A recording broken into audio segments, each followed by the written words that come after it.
Alors, je voulais lire un texte qui est extrait d'un livre qui s'appelle Les Chroniques Croquettes du chat Bakounine, qui a été écrit par un chat.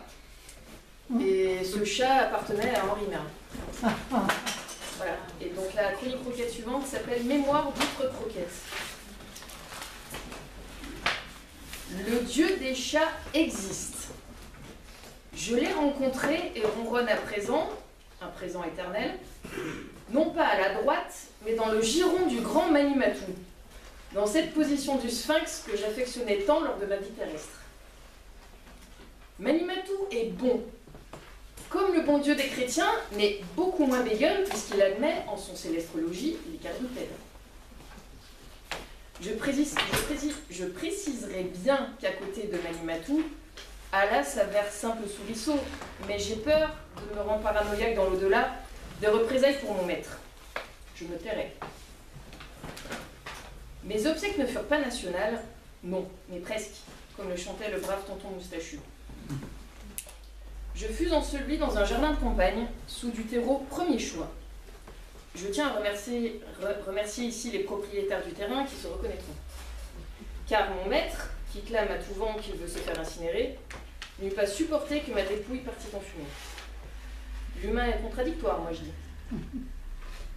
Ce maître susdit, pondant des vers de mirliton comme la jambe gallinacée, un arbre sur ma défroque charnelle.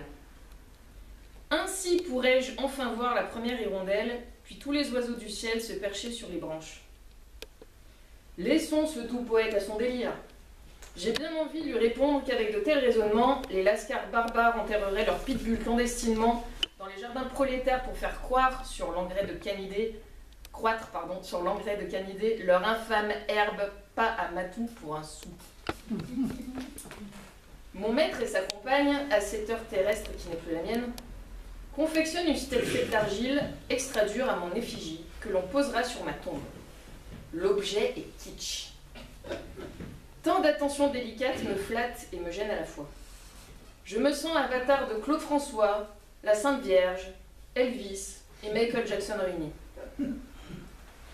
De la nébuleuse de l'œil de chat, j'observe, car mon œil spirituel reste ouvert à jamais, j'observe le petit appartement où je vécus 12 ans et étudie le comportement de ses habitants.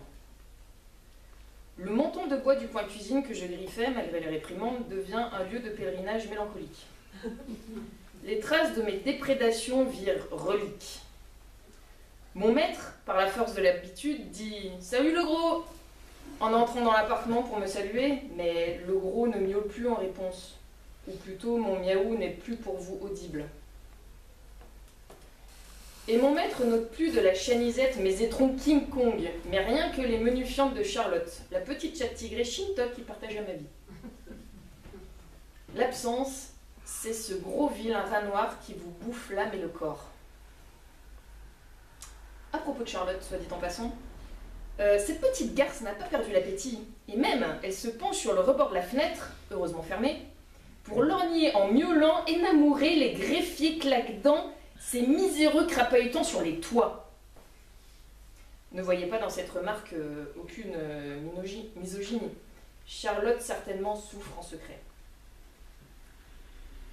Petite souris, petit rat encore vissé sur la grosse croquette bleue valsant dans l'univers, je vous dis à très bientôt.